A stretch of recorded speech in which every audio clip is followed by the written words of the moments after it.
여러분, 세상을 살아가며 우리는 누구나 주인공이 되고 싶어 합니다. 하지만 현실은 가끔 우리를 조연으로 밀어내기도 하죠. 그렇다면 어떻게 해야 진정한 주도권을 쥐고 자신의 삶을 스스로 이끌어갈 수 있을까요? 지금부터 역사 속의 영웅 조조, 측천무후, 그리고 현대를 이끄는 혁신가 일론 머스크와 젠슨 황의 이야기를 통해 그 비밀을 밝혀보려 합니다. 이들은 단순히 성공한 리더가 아닙니다. 그들의 삶 속에는 남다른 통찰력과 사람들의 마음을 사로잡는 능력, 그리고 결핍을 극복하는 용기가 담겨 있습니다. 그 비결을 하나씩 풀어가며 우리 삶에 어떻게 적용할 수 있을지 함께 알아보겠습니다. 이번 이야기를 통해 여러분도 자신만의 주도권을 찾는 힌트를 얻을 수 있을 겁니다. 철학자 니체는 푸주간 앞을 맴도는 개의 모습을 통해 인간 욕망의 양면성을 통찰했다. 개는 고기를 당장이라도 뜯어먹고 싶어 하지만 주인의 손에 들린 칼이 두려워 차마 푸주간 안으로 들어가지 못한 채 그저 주위를 서성거리며 짖기만 한다. 이 모습은 인간이 자주 빠지는 욕망과 두려움의 굴레를 상징한다. 하고 싶지만 두려운 마음, 원하면서도 망설이는 마음, 이는 많은 사람이 공감할 수 있는 내면의 딜레마다. 그러나 짖기만 하는 개와 용기를 내어 푸주간으로 뛰어들어 고기를 물어본 개 사이에는 큰 차이가 있다. 비록 도전한 개는 상처를 입을 수 있지만 고기를 먹은 만족감과 자신도 무언가를 성취할 수 있다는 자신감을 얻게 된다. 이런 경험은 앞으로의 행동에도 영향을 미친다. 원하는 것이 있다면 상처를 두려워하지 않고 언제든 망설임 없이 돌진할 용기를 갖게 되는 것이다. 삶에서 주도권을 쥐고 주인공으로 살아가는 것도 이와 비슷하다. 처음에는 주저하거나 자신이 과연 할 수 있을지 걱정이 앞설 수 있다. 하지만 전략을 세우고 하나씩 실천해보면 마치 고기의 맛을 알게 된 개처럼 점차 목표를 향해 나아가는 데서 오는 짜릿한 스릴을 느끼게 된다. 언제까지 다른 사람의 이야기를 빛내주는 조연으로만 머물 것인가? 나는 내 역할에 충실했어라는 소소한 위안에 머무는 대신 나는 내 삶에 충실했어라는 자부심을 위해 과감히 뛰어들어 보자. 무서운 사냥개처럼 도전하라. 세상이 나를 배신하지 못하게 오히려 내가 세상을 주도하겠다는 결연한 태도로 나아가자. 조조의 삶에서 돋보이는 주도권의 본질은 바로 배신을 이해하고 통제하는 능력에 있었다. 그의 시대적 배경과 처한 상황은 그 누구보다도 배신에 익숙해질 수밖에 없었음을 보여준다. 당시 원소의 세력이 압도적이었기에 조조 자신도 생존을 보장하기 어려웠던 상황에서 다른 이들이 배신을 선택하는 것은 어찌 보면 필연적이었다. 조조는 이를 받아들이며 말한다. 너희들은 원소에게 가서 보고하라. 나 조조는 그렇게 좁은 도량이 아니라고 말이다. 그는 이미 배신을 하나의 필연적인 현상으로 보고 이를 통제하고 활용하는 방법을 숙고했던 것이다.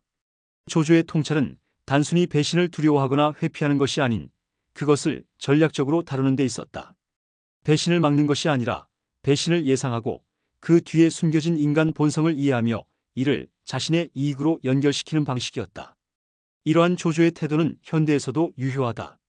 내부의 적은 여전히 가장 큰 위협으로 작용하며 이는 국가의 흥망성쇠나 기업 경영에서도 동일하게 드러난다. 기업의 경우 내부 고발, 기술 유출, 비윤리적 행위 등은 건실하던 기업조차도 한순간에 무너뜨릴 수 있다. 인간관계에서는 더욱 가깝게 다가온다. 내부의 적은 종종 나를 가장 잘 아는 사람들에게서 나온다. 가까운 사람의 배신은 치명적인 상처를 남기며 그 상처는 회복이 어려운 경우가 많다.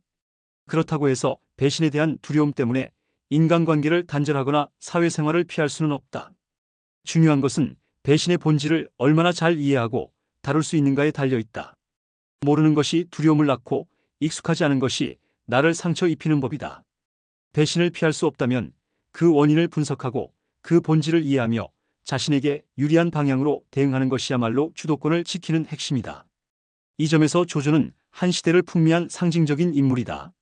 그는 간사한 영웅이라 불리며 숱한 비판을 받았지만 그가 보여준 능력과 진격의 행보는 영웅의 전형으로 손색이 없었다.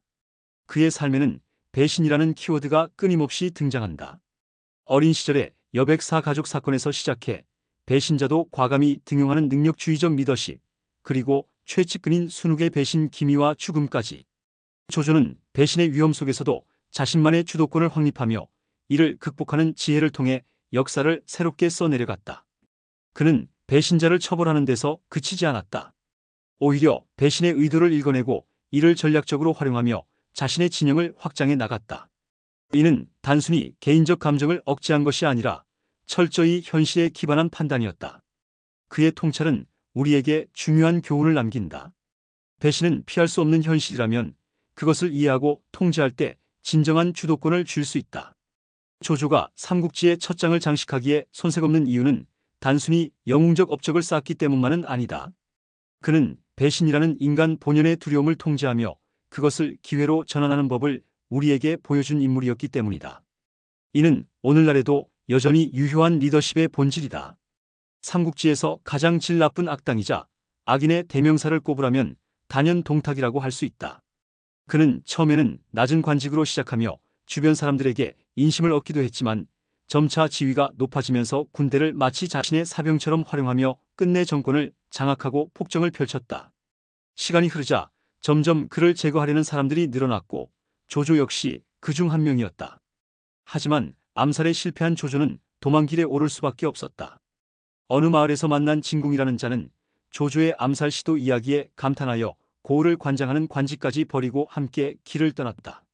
잠시 의탁할 곳을 찾던 조조는 아버지의 의형제였던 여백사의 집으로 갔다. 여백사는 두 사람을 자기 집에 묵도록 허락하고 술을 대접하며 환대했는데 술이 떨어지자 더 사러 나가겠다고 했다. 이때 조조는 뜻밖의 상황과 마주했다. 여백사의 가족이 칼을 가는 소리와 함께 위험한 대화를 나누는 것처럼 들렸던 것이다. 이에 조조는 심한 불안을 느끼고 먼저 행동에 나서게 된다. 조조는 잠재적인 위협을 제거하기 위해 여백사의 가족을 공격했다. 그러나 이후 부엌에서 돼지가 묶여 있는 것을 보고 자신이 오해로 끔찍한 일을 저질렀음을 깨닫는다. 이에 조조는 진궁과 함께 급히 그 집을 떠났다. 하지만 술을 사러 갔다 돌아오는 여백사를 길에서 마주치고 만다. 여백사는 조조에게 갑작스러운 떠남의 이유를 물었지만 조조는 초조한 표정으로 얼버무리며 속마음을 드러내지 않았다. 여백사가 집으로 돌아가 사건을 발견하면 신고할 것이 분명했기에 조조는 고민 끝에 여백사를 해치고 말았다. 진궁은 이 모든 일을 지켜보며 크게 실망했고 조조를 나무랐다. 이에 조조는 자신의 행위를 정당화하며 말했다. 내가 천하를 저버릴지언정 천하가 나를 저버리게 하지는 않을 것이다. 다음 날 조조는 진궁이 떠났다는 사실을 담담히 받아들이며 다시 길을 떠났다. 전날의 사건을 떠올리며 조조는 자신의 행동과 선택의 무게를 느꼈을 것이다. 그는 어떤 결심을 했을까? 그리고 그 결심이 이후 그의 삶과 행보에 어떤 영향을 미쳤을까? 어떻게 보면 이 사건은 조조를 크게 각성하게 한 매우 중요한 일이었다. 그는 스스로 배신을 절절하게 체험하면서 사람이 어떤 상황에서 배신하고 무슨 행동까지 할 수 있는지를 철저하게 깨달았기 때문이다. 더불어 세상의 모든 사람은 언제든 배신할 준비가 되어 있다는 사실도 이해했을 것이다. 자신도 그렇게 했는데 누군들 못하겠는가? 이러한 반성적 사고의 결과 조조는 오히려 배신에 더 관용적이고 매우 수용적인 자세를 보여주는 사람으로 변하게 됐다. 훗날의 사람들은 흔히 조조를 배포가 큰 사람이라고 해석하지만 어떤 면에서는 그 누구보다 배신을 잘 알기에 오히려 인간이 하는 배신을 있는 그대로의 모습으로 수용했다고 보는 편이 더 나을 것이다. 조조는 배신자를 단죄의 대상으로 삼기보다 인간적인 연민의 시선으로 바라보았다. 그는 너는 배신을 했으니 나쁜 놈이야라는 단죄보다는 그래, 너도 인간이니 배신을 했겠지라는 이해의 태도를 보였다. 이러한 태도는 조조의 리더십에서 큰 차이를 만들어냈다. 관도에서 원소와 한판 승부를 겨룰 때에도 조조는 이 원칙을 실천했다. 당시 내부에서 원소와 내통했던 여러 명의 배신자가 있었고 전쟁 직전에 이들을 색출해 체포했지만 상황이 너무 급박해져버린 뒤로 미뤄야 했다. 조조는 병사들의 수적 열세에도 불구하고 승리를 거두었고 이후 축하 잔치를 열었다. 그 자리에서 조조는 대형 화로를 준비하게 하고 얼마 전 체포된 배신자들을 모두 데려오라고 지시했다. 화로에서는 뜨거운 불길이 무섭게 타오르고 있었고 배신자들은 자신들의 죽음을 예감하며 고개를 숙였다.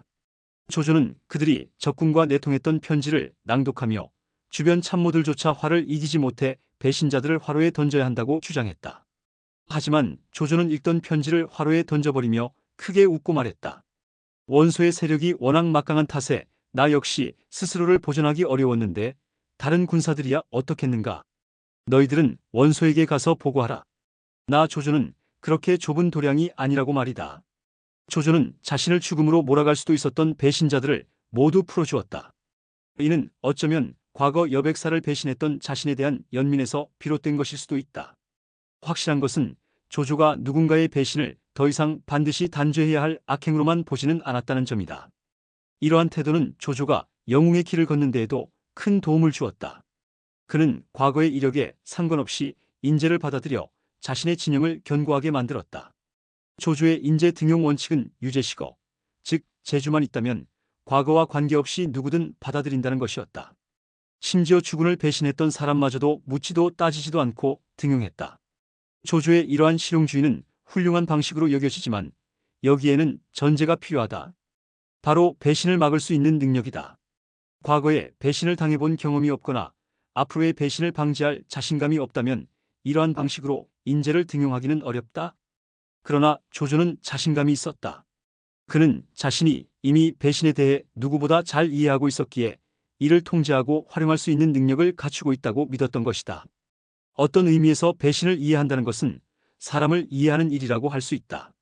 그리고 사람을 이해하면 우리는 그들을 훨씬 더 능수능란하고 자유롭게 다룰 수 있다. 이것은 마치 예절이 일상에서 하는 역할과 같다. 예절은 매우 번거롭고 귀찮은 허례허식처럼 보일 수 있지만 사실은 사람을 편리하게 하는 기능을 가지고 있다. 공자의 논어에는 이런 내용이 있다. 공손할 뿐 예를 모르면 수고롭고 삼갈 뿐 예를 모르면 두렵게 된다. 공손하기는 하지만 그에 걸맞은 예절을 모르면 너무 과도하게 공손해져서 오히려 수고로움을 자초하는 꼴이고 자신을 내세우지 않지만 너무 심하게 낮추면 상대방에 대해 두려움을 느끼게 된다는 의미이다. 그러므로 예절의 기능은 자신을 불편하게 하는 것이 아니라 오히려 편안하게 하는 데 있다. 이와 같은 맥락에서 배신의 위상을 서술해보면 다음과 같다. 믿음만 알 뿐 배신을 모르면 늘 남에게 속게 되고 정직만 알 뿐 배신을 모르면 늘 남에게 당하게 된다. 조조가 비록 배신을 이해하고 수용하는 태도를 보이기는 했지만 그렇다고 내부의 분열에 가까운 배신을 무조건 용납하지는 않았다. 그의 최측근이자 20년을 함께해 온 순욱의 최후가 이를 잘 보여준다. 순욱은 탁월한 전략가로서 조조의 숨은 꾀주머니라고 불릴 정도로 중요한 인물이었으며 조조는 그를 참모 이상으로 믿고 의지했다. 천하의 권력이 거의 조조에게 기울고 있을 때 또 다른 참모가 조조에게 스스로 왕이 되시어 황제가 내려주는 9가지의 특권을 누리시라고 조언했다. 이 특권은 하나하나가 모두 대단한 것들이었다.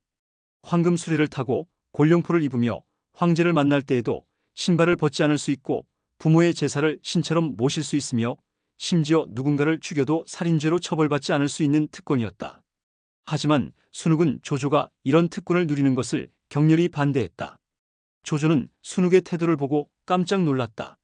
왕이 되는 것을 반대한다는 것은 자신에게 있어 배신이나 다름없었기 때문이다. 결국 조조는 어느 날 순욱에게 도시락 하나를 보냈는데 그 안에는 아무것도 들어있지 않았다. 순욱은 조조의 뜻을 알아차리고 자결하라는 메시지를 받아들여 결국 독약을 마시고 목숨을 끊었다.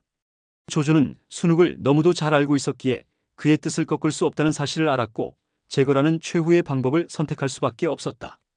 그리고 결국에는 왕이 되어 천하의 권력을 손에 쥘 수 있었다. 조조의 한평생은 배신과의 싸움이었다. 배신을 이해하고 수용하고 활용하며 도저히 용인할 수 없을 때는 제거함으로써 그는 최고의 권력을 얻었다. 배신은 결코 기분 좋은 단어가 아니다. 그러나 그것을 모르면 결코 주도권을 쥘 수 없다. 조조의 배신을 잘 알고 제어하는 능력은 그의 영웅적인 행보를 가능하게 했다. 이러한 능력을 갖춘다면 주도권 확보를 향한 위대한 첫걸음을 내디딜 수 있을 것이다. 결핍은 부실함이 아니라 채워질 수 있는 가능성이다. 칙천무후의 주도권은 결핍을 깨닫고 보완하는 능력에 있다. 그녀는 이렇게 말했다. 저에게 채찍과 쇠망치와 칼을 주신다면 말을 길들여 보겠습니다. 이 말은 그녀의 결단력과 도전 정신을 잘 보여준다. 내가 할 수 있다고 생각하는 일을 하기는 쉽다. 이런 상황에서는 누구나 망설임 없이 행동에 나설 수 있다. 문제는 저건 내가 하기 힘들 텐데라거나 그건 내가 할 수 없는 일이야라고 판단하는 순간이다. 이런 상황에서 무엇을 선택하고 행동하는지가 바로 인생의 주도권을 좌우하는 결정적인 순간이 된다. 결국 주도권이란 내가 할 수 없는 것의 영역에서 내가 할 수 있는 것을 조금씩 더 확보해 나가는 치열한 전투라 할 수 있다. 이 과정에는 사람과의 관계도 포함된다. 원래 친했던 사람과 친하게 지내는 일은 어렵지 않다. 하지만 나와 다른 분야에서 다른 생각을 하며 살아가는 사람과 친해지기는 쉽지 않다. 그럼에도 불구하고 이런 사람들까지 내 편으로 끌어들일 수 있을 때 그들의 능력을 통해 나의 능력이 확장되면서 주도권은 더욱 강화된다. 칙천무후는 여성의 권력 진출이 극도로 제한됐던 고대 시기에 역사상 최초로 여자 황제가 된 인물이다. 후궁에서 황제에 이르기까지의 과정은 피 튀기는 궁중 암투와 모략의 연속이었다. 하지만 우리가 주목해야 할 것은 그녀가 보여준 주도권 확보의 태도와 전략이다. 한마디로 요약하면 내가 할 수 없다고 생각하는 일을 어떻게 현실적으로 해낼 수 있을지를 고민하고 결핍된 능력을 채우기 위해 모든 방법을 강구하는 것이다. 칙천무후는 자신의 약점과 한계를 직시하면서도 그것을 단순히 부족함으로 받아들이지 않았다. 오히려 결핍을 채워나가며 주도권을 확보하는 과정을 통해 자신의 위치를 끊임없이 확장했다. 그녀의 이러한 태도는 오늘날에도 큰 교훈을 준다. 주도권은 타고나는 것이 아니라 결핍을 깨닫고 그것을 보완하려는 의지와 노력에서 나온다. 이를 통해 우리는 더 큰 가능성과 영향력을 얻을 수 있다. 어린 시절 칙천무후의 이름은 무조였다. 당나라에서 태어난 그녀는 아버지가 죽은 뒤 어머니와 함께 궁핍한 생활을 하며 힘겹게 살아야 했다. 하지만 그녀는 뛰어난 미모를 가지고 있었고 12살에 입궁하여 당태종의 후궁이 되었다. 그러나 그녀의 궁중 생활은 순탄하지 않았다. 춤과 노래에 능하고 문학에도 나름의 실력을 발휘하며 태종의 관심을 끌었지만 여인으로서 사랑받지는 못했다. 결국 왕의 후궁으로 아이를 낳지 못하면 비구니가 되어야 한다는 왕실의 철칙에 따라 한때 절로 쫓겨나는 수모를 겪었다. 이때 그녀는 주도권이 없는 사람은 언제든지 수모를 당할 수 있다는 사실을 뼈저리게 깨달았다. 그녀에게는 주도권 확보에 최적화된 결기가 있었다. 후궁으로 있을 때 서역의 한 나라에서 황제에게 조공으로 말을 바친 적이 있었다. 하지만 그 말은 매우 사나워 신하 중 누구도 고삐를 잡거나 길들일 엄두를 내지 못했다. 이에 태종이 직접 나서 말을 길들일 방법을 묻자 무조가 나서서 저에게 3가지 물건을 주신다면 말을 길들여 보겠습니다라고 말했다. 태종이 무엇이 필요한지 묻자 그녀는 이렇게 대답했다. 채찍과 쇠망치와 칼입니다. 우선 가죽이 벗겨질 때까지 때리고 그래도 날뛴다면 쇠망치로 머리를 내리치겠습니다. 그래도 고삐를 잡을 수 없다면 검으로 목을 치겠습니다. 그녀의 강경한 발언에 신하들은 모두 깜짝 놀랐고 태종은 그녀의 강인한 용기와 기계를 칭찬했다고 전해진다. 칙천무후의 이러한 발상은 내가 할 수 없는 일이라고 하더라도 체념하지 않고 반드시 방법을 찾겠다는 의지의 표현이었다. 그녀는 건장한 남자들도 감당하지 못했던 사나운 말을 연약한 여자의 몸으로 제압할 수 있다고 믿지는 않았다.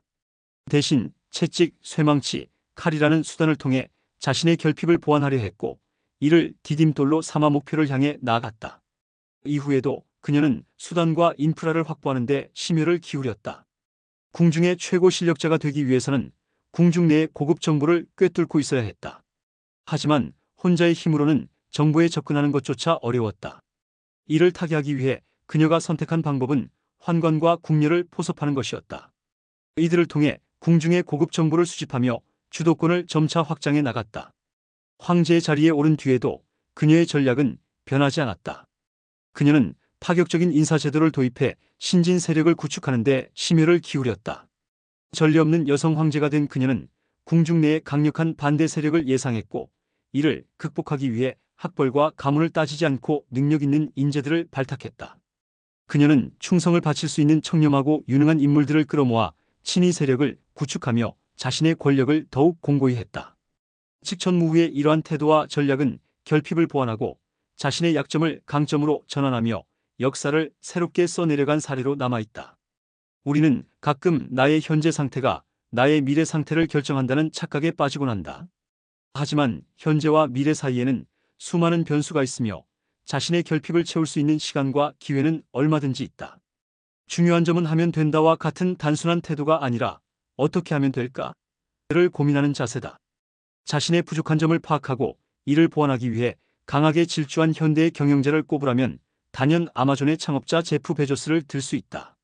제프 베조스는 칙천무후처럼 결단력 있는 리더십을 발휘하며 자신의 목표를 향해 나아갔다. 그는 우두머리 수컷 앨퍼메일이라고 불릴 정도로 고집이 세고 빈틈을 보이지 않는 성향을 가지고 있다. 원하는 방향으로 일이 진행되지 않을 경우 그는 강한 분노를 표출하기도 했다. 때로는 왜 당신이 나의 소중한 인생을 낭비하고 있는 거냐라며 직원을 조롱할 정도로 강압적인 리더십을 보였다. 또한 업무 강도가 높아 최악의 CEO라는 불명예를 얻기도 했다. 하지만 그는 자신의 약점을 명확히 인식하고 이를 보완하기 위한 방법을 누구보다 잘 알고 있었다. 사업 초기 그는 적자를 감소하며 시장을 확장하고 소비자를 확보하는 데 주력했다. 초기 인터넷 서점 시절 베조스는 베스트셀러를 정가보다 약 40% 저렴하게 판매하며 거의 이윤을 남기지 않았다. 이는 바르게 실행해서 크게 만들자겟 비그 패스트라는 그의 전략의 일부였다. 단기적으로는 손해를 보더라도 큰 시장을 만들어내면 장기적으로 더 큰 이익을 얻을 수 있다고 판단했기 때문이다. 소비자의 충성심 확보 역시 그의 주요 전략 중 하나였다. 아마존의 초창기에는 고객의 성향에 맞춘 맞춤형 광고 이메일을 통해 상당한 매출을 올렸다. 그러나 어느 순간 베조스는 과도한 광고가 오히려 소비자의 충성심을 떨어뜨릴 수 있다는 점을 깨닫고 반대를 무릅쓰고 맞춤형 광고 이메일을 중단하는 결단을 내렸다. 이러한 결정은 회사 내부에서 제프 베조스가 고객을 위해 무엇을 할지 알 수 없다는 걱정을 불러일으키기도 했다. 그는 비용 절감에도 철저했다. 회사 식당에서는 커피와 바나나만 무료로 제공했으며 이면지를 활용하지 않은 직원에게는 눈총을 주기도 했다.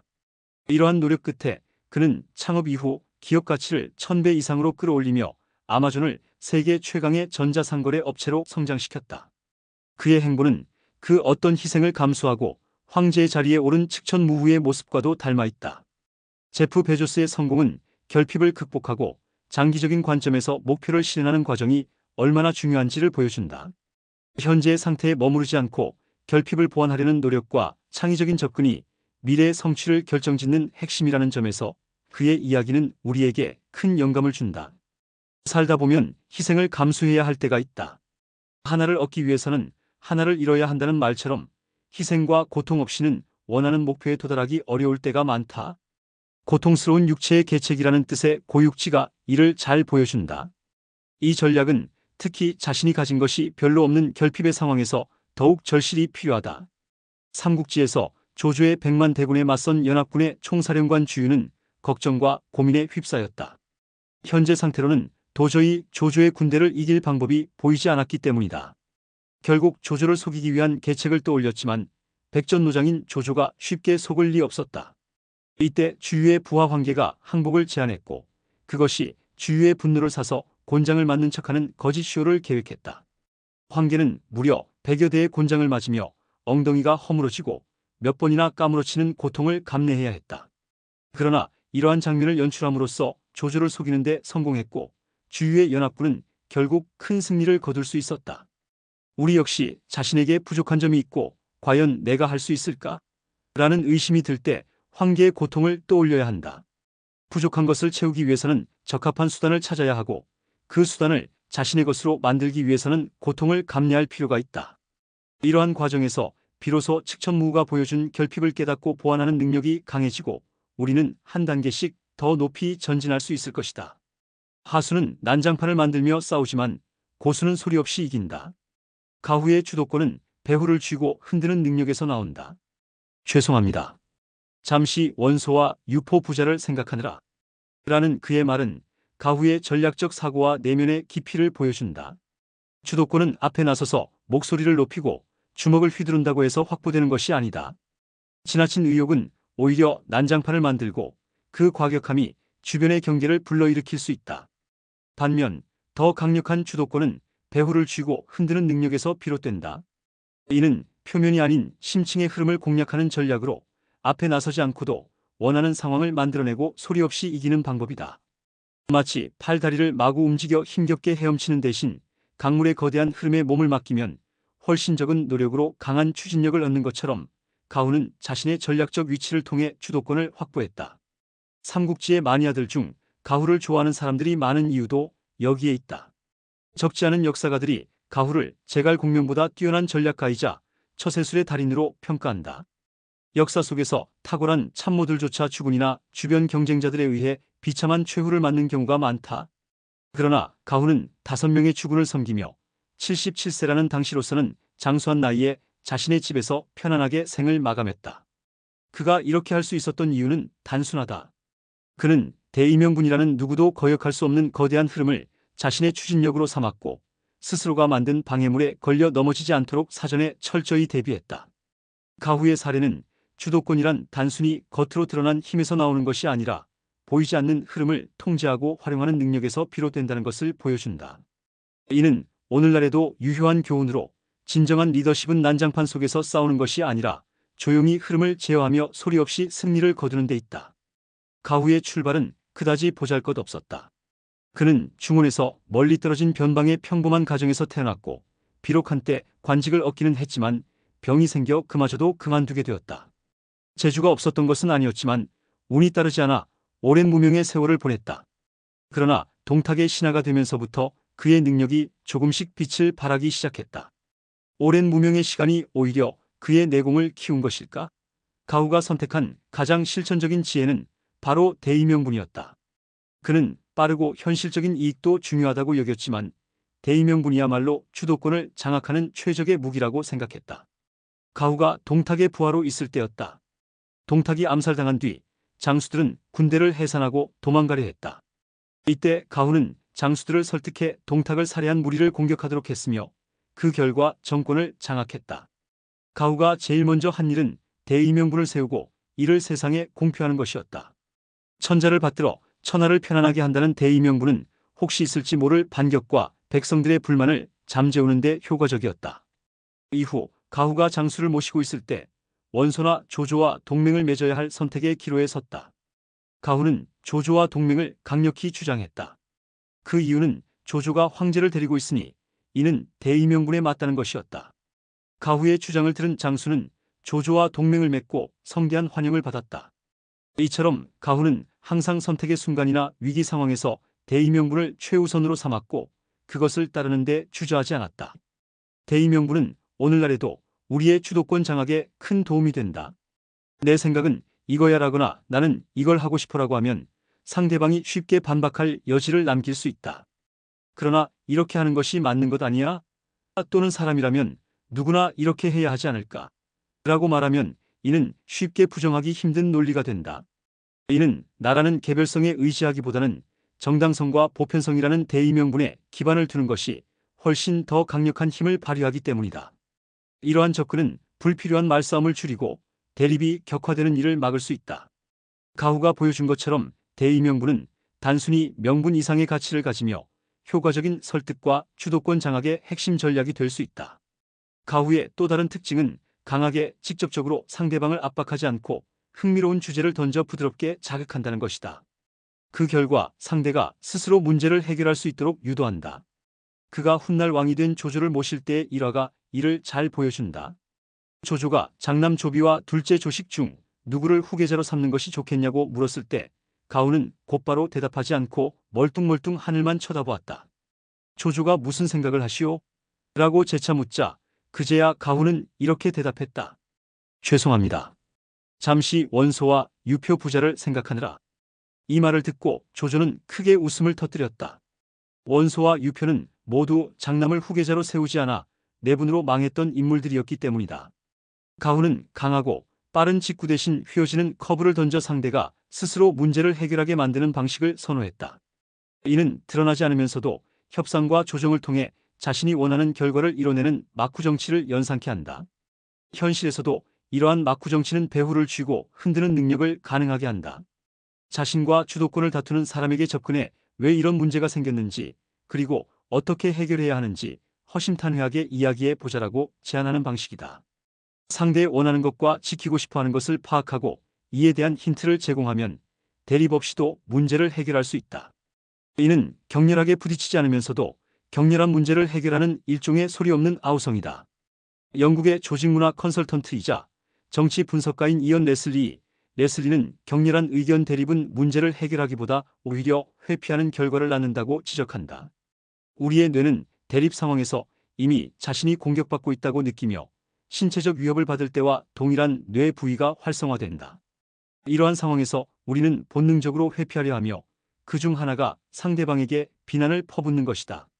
이는 자신의 논리를 보호하려는 시도지만 결국 문제 해결보다는 악감정만 남기게 된다. 따라서 가장 현명한 방법은 상대방의 호기심을 자극해 스스로 생각하도록 유도하는 것이다.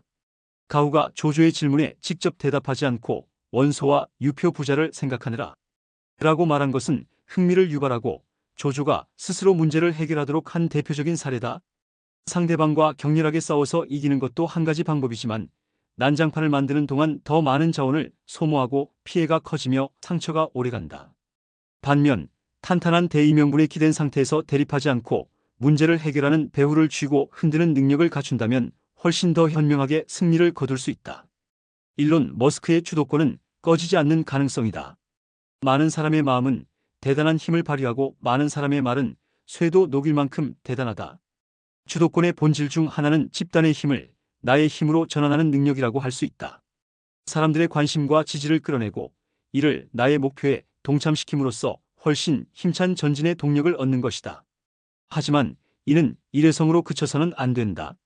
꾸준히 새로운 이슈를 던져 관심을 증폭시키고 자신에게 꺼지지 않는 가능성이 있음을 보여주어야 한다.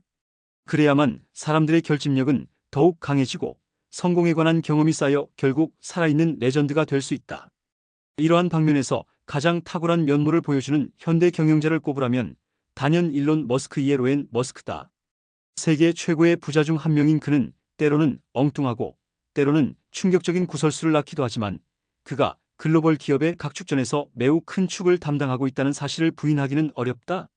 주도권의 관점에서 우리가 주목해야 할 부분은 바로 원대한 꿈을 통해 사람들의 관심과 호기심을 유발하는 그의 재능이다. 이를 통해 그는 투자금을 끌어오고 훌륭한 인재를 곁에 두며 목표를 실현시킨다.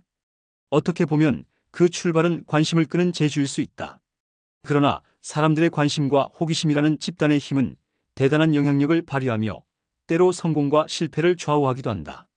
이런 점에서 끊임없이 이슈와 화제를 몰고 다니는 일론 머스크는 분명 배울 점이 많은 경영자다.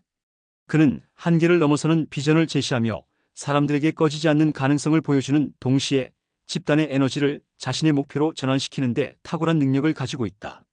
그의 행보는 단순한 기업가의 성공 사례를 넘어 주도권의 본질을 탐구하는 데 중요한 교훈을 제공한다. 춘추시대 말기 주나라 경왕은 거대한 종을 만들고자 했다. 하지만 큰 종을 만드는 일은 결코 쉬운 일이 아니었다. 많은 재물이 필요할 뿐만 아니라 고된 노동에 시달리는 백성들의 불평불만도 커질 수밖에 없었다. 이에 신하 중 한 명이었던 주군은 강력히 반대했다. 그럼에도 불구하고 결국 경왕은 종을 만들었고 아첨을 좋아하는 신하들은 종소리가 조화롭고 듣기 좋다며 경왕에게 아부했다. 그러자 경왕은 반대했던 주구에게도 의견을 물었다. 그러나 주구는 알 수 없습니다라고 답했다. 왕이 그 이유를 묻자 주구는 주저없이 이렇게 말했다. 왕께서 악기를 만드시어 백성들이 모두 이를 좋아한다면 그것을 조화롭다라고 말할 수 있습니다. 하지만 지금 왕께서는 백성을 혹사하고 물자를 낭비하시니 왕을 원망하지 않는 백성이 없습니다. 그래서 저는 종의 소리가 조화로운지 알 수 없습니다.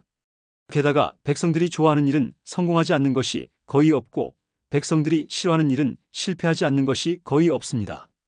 그래서 속담에도 많은 사람의 마음은 대단한 힘을 발휘하고 많은 사람의 말은 쇠도 녹일 만큼 대단하다라는 말이 있지 않습니까? 이 말을 들은 경왕은 기분이 상했을지도 모르지만 주구의 말을 부정할 수는 없었을 것이다. 주구의 말에서 유래한 고사성어가 바로 중심성성이다. 많은 사람의 마음이 성을 만든다라는 의미로 집단의 마음이 성공과 실패를 좌우한다는 교훈을 담고 있다.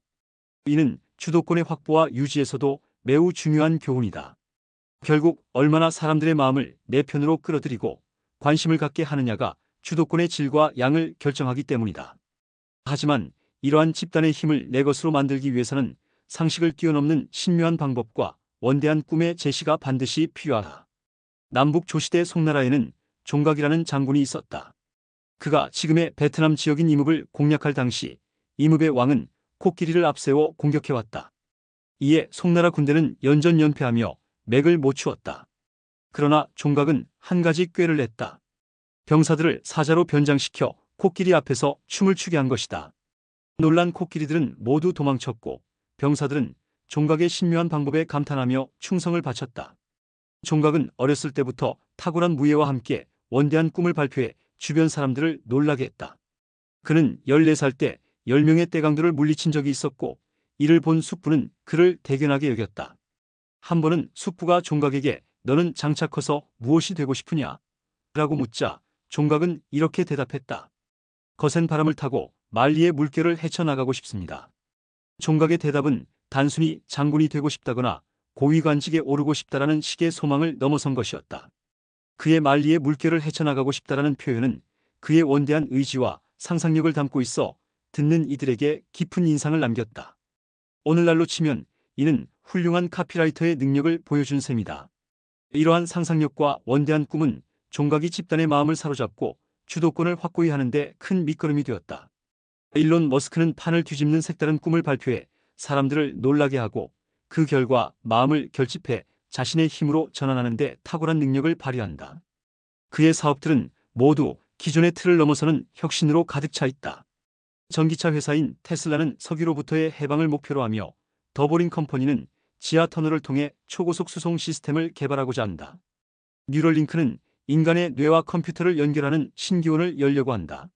머스크의 사업들은 단순히 좋은 제품이나 최상의 서비스를 제공하는 것을 넘어선다. 그는 땅속을 헤집고 우주를 탐사하며 인간의 뇌 속으로 들어가는 새로운 차원을 제시하고 있다. 특히 그는 일반적인 상식과 정보를 뒤틀어 사람들의 관심을 끄는 능력도 발휘한다.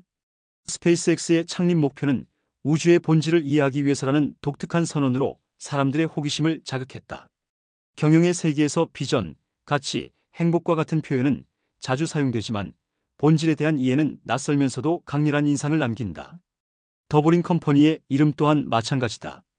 보링보링은 지루하다라는 뜻을 가지고 있지만 이는 지하 터널을 뚫는 사업의 특성과 위트를 담고 있어 사람들의 관심을 끌었다. 머스크의 독특함은 그의 개인적인 삶에서도 드러난다.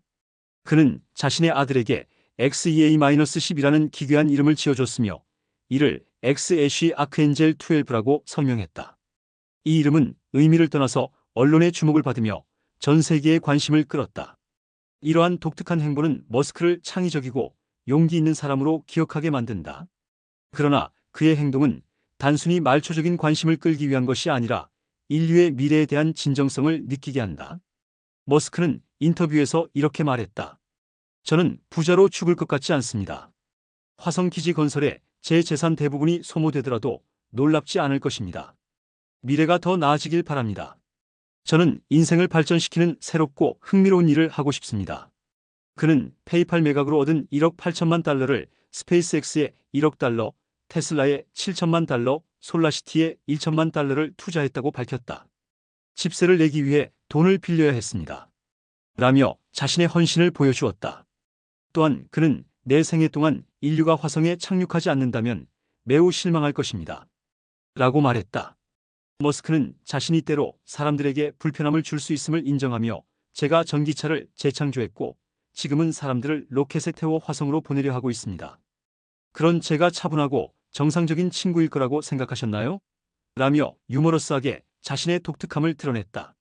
그의 말이 진심인지 아닌지는 중요하지 않다. 더 중요한 것은 그가 수많은 사람의 감탄을 자아내고 관심을 끌어낸다는 점이다. 물론 단순한 관심만으로 성장하거나 강한 주도권을 쥘 수는 없다. 그러나 사람들의 관심조차 얻지 못한 채 중심에 섰던 사람도 드물다.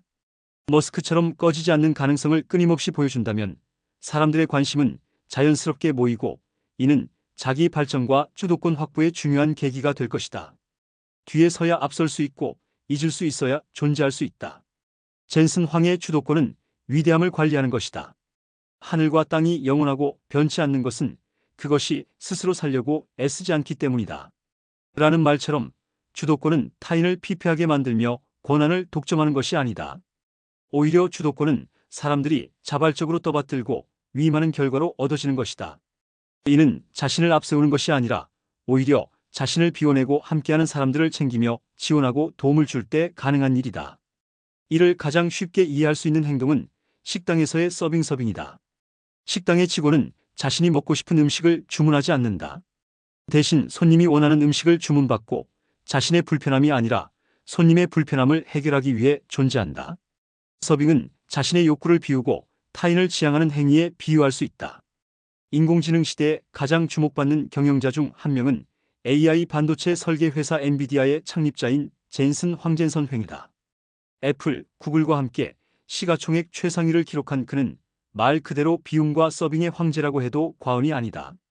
그의 이러한 능력은 학창 시절부터 나타났으며 창업 이후 점차 독특한 리더십으로 정착되었다. 하지만 비움과 서빙이라는 테마를 단순히 사람들에게 잘해주어 나를 위해 일하게 하자라는 차원에서 이해해서는 안 된다. 이는 한 인간이 가질 수 있는 극대화된 충성심을 확보하고 이를 통해 위대함을 관리하는 일이라고 할 수 있다. 젠슨 황은 자신을 비우고 팀원들의 역량을 극대화시키며 조직 전체의 성과를 향상시키는 데 초점을 맞췄다. 이러한 리더십은 단순히 개인의 성공을 넘어 조직 전체를 위대함으로 이끄는 중요한 요인이 된다. 중국 당나라 시절 바둑의 고수였던 왕적신은 10가지의 비결이라는 의미의 위기식 결설을 남겼다. 여기서 위기는 한자어로 바둑을 의미한다. 위기식 결 중 네 번째는 기자쟁선으로 당장 자신에게 도움이 될 수 있는 바둑알을 버리고 전체적인 기선 제압을 최우선으로 해야 한다는 가르침을 담고 있다. 이는 단순히 평면적으로 보면 이해하기 쉬운 말이지만 현실에서 실행하기는 매우 어렵다. 기자쟁선에서의 기자는 자식을 버린다는 의미를 내포한다. 이는 기선을 잡는 것이 자식을 버릴 정도로 중요하고 어려운 일이라는 것을 암시한다. 그러나 역설적으로 버리고 비우는 일은 생명력을 담보하며 이를 통해 자신을 최강의 능력자로 만드는 길이 된다. 노자의 도덕경은 이러한 비움의 지혜를 전하는 고전적 사례로 꼽힌다. 제7장에서는 하늘은 영원하고 땅은 변치 않는다. 하늘과 땅이 영원하고 변치 않는 것은 그것이 스스로 살려고 애쓰지 않기 때문이다. 그러므로 영원히 살 수 있다고 말한다. 또한 성인은 그 자신을 뒤에 두기 때문에 앞에 서게 되고 자신을 잊기 때문에 존재한다. 그에게 사사롭고 간사한 마음이 없기에 능히 그 이익을 얻을 수 있다고 한다. 이는 뒤로 물러나야 앞설 수 있고 간사하지 않아야 이익을 얻을 수 있다는 원리를 설명하며 기자쟁선의 철학을 반영한다. 노자는 도덕경 제11장에서 비움의 가치를 보다 구체적으로 설명한다. 30개의 바퀴살이 하나의 바퀴에 모여 있는데 그 바퀴 속 텅 빈 공간에 의해서 수레의 쓰임이 있는 것이요. 진흙을 이겨서 그릇을 만드는데 그 그릇 안에 텅 빈 공간에 의해서 그릇에 쓰임새가 있는 것이요. 집에 구멍을 뚫어 창문을 내는데 그 창문 틀의 빈 공간으로 인해 방 안에 쓰임새가 있는 것이요. 그래서 있음 유의 유익함은 없음 무의 작용에서 나오는 것이다. 이는 있음이 없음으로 완성된다는 것을 의미한다. 결국 충만과 완벽은 비움에 뿌리를 두고 있으며 이러한 철학은 바둑의 전략뿐만 아니라 삶의 모든 영역에서 적용할 수 있는 깊은 통찰을 제공한다. 때로 고전이 전하는 여러 지혜는 듣기 좋고 의미도 깊지만 현실 세계에서 실천하기에는 고리타분하다고 여겨질 수 있다. 그러나 인공지능 시대에 시가총액 4천조 원을 넘나드는 세계 최고의 경영자가 이러한 지혜를 실천하고 있다는 점은 고전이 가진 강력한 힘을 다시금 반증한다. 먼저 주목할 것은 젠슨 황의 나이다. 그의 셀럽에 가까운 인기와 트레이드마크인 가죽 재킷은 젊고 활기찬 이미지를 준다. 그러나 실제로 그는 2024년 현재 61세다. 그가 일하는 분야는 최첨단 인공지능과 4차 산업혁명의 최전선인 테크 산업이다. 이러한 상황에서 61세라면 할아버지 CEO라고 불러도 과언이 아니다. 더구나 창업 30년 전부터 지금까지 CEO 자리를 지키며 세계 기술의 흐름을 선도하고 있다. 이는 영원히 변하지 않으면서 살아가는 하늘과 땅이라는 천장지구의 지혜를 연상케 한다. 젠슨 황의 성공 비결은 다양한 측면에서 찾아볼 수 있지만 자신을 비우고 직원들에게 초점을 맞추는 리더십이 특히 주요했다. 그는 이를 가장 중요한 일이라고 강조하며 한 인터뷰에서 다음과 같이 말했다. 나는 항상 시간이 충분하다고 말한다. 실제로 시간은 충분하며 현명하게 시간의 우선순위를 정함으로써 나에게 가장 중요한 일, 즉 직원의 성장과 발전을 돕는 일에 집중할 수 있다. 그는 또한 나는 매일 똑같은 방식으로 아침을 보낸다. 가장 우선순위가 높은 업무를 먼저 처리하는 것으로 하루를 시작한다. 출근하기도 전에 이미 하루가 성공적이라고 생각한다. 가장 중요한 업무를 이미 끝냈기 때문에 다른 사람들을 돕는데 하루를 보낼 수 있다라고 밝혔다. 누군가를 돕는 일이 왜 그렇게 중요한 일일까? 하루 종일 남을 돕기만 한다면 자신을 돕는 일은 언제 할 것인가? 젠슨 황의 대답은 명확하다. 자신을 비우고 다른 사람들의 성장을 돕는 과정에서 그는 조직 전체의 성공을 만들어내며 자신의 성장을 동시에 이뤄내고 있다. 이는 단순히 개인의 목표를 이루는 것을 넘어 모두가 함께 발전할 수 있는 환경을 조성하는 데 초점을 맞춘 리더십의 진정한 본질을 보여준다. 철두철미한 젠슨 황의 서빙 정신은 어린 시절부터 발현되었다. 심지어 인종차별을 받던 학창시절에도 자신을 괴롭히는 친구를 도운 적이 있다. 그가 생활했던 기숙사의 룸메이트는 감옥에 다녀온 적이 있는 학생이었다. 늘 칼을 지니고 있었기에 공포의 대상이었고 젠슨 황 역시 최악의 괴롭힘을 당했다. 그는 3년 동안 화장실 청소를 도맡아 해야 했다. 하지만 상황을 반전시킨 것은 젠슨 황이 그 친구를 돕기 시작하면서였다. 수학 과목에서 실력이 있었던 그는 자신을 괴롭히던 친구에게 수학을 가르쳐 주기 시작했고 이로써 둘의 관계는 극적으로 변화했다. 이전에는 치질한 왕따 피해자와 폭력적인 가해자로만 보였던 관계가 수학을 알려주는 친구이자 선생님과 수학을 배우는 학생으로 바뀌었다. 관계의 역학이 이처럼 드라마틱하게 변화한 사례는 드물다. 엔비디아의 기업 문화 역시 젠슨 황의 서빙 마인드를 철저히 구현하고 있다. 일반적으로 CEO가 직원들을 호출해 회의를 여는 것이 관례다. 하지만 엔비디아에서는 정반대다. 직원들이 언제든 CEO를 호출해 회의에 참석시키며 젠슨 황은 이곳저곳에서 불려다니며 바쁜 하루를 보낸다. 그의 하루는 직원들을 돕는 일로 점철되어 있다. 그는 회사 곳곳을 오가며 직원들에게 말을 건네고 농담도 하며 그들이 겪고 있는 어려움에 대해 친구처럼 대화한다. 젠슨 황은 이러한 방식을 위대함을 관리하는 일이라고 표현했다. 그는 이렇게 말했다. 더 나은 성과를 위해 직원들을 관리할 수는 있지만 위대함을 관리할 수는 없다. 위대함으로 가는 길은 스스로 알아내야 하기 때문에 직원들을 마음으로 이끌어야 한다. 실리콘밸리의 한 벤처펀드 관계자는 엔비디아 본사를 방문한 뒤 자신의 홈페이지에 왜 젠슨 황이 세계 최고의 CEO인가? 라는 글을 쓴 적이 있다. 그는 회사 직원들을 챙기는 것은 그의 최우선 순위 중 하나이며 팀은 고품질 작업은 물론이고 회사와 제품에 대한 높은 충성도로 보답하고 있었다라고 평가했다.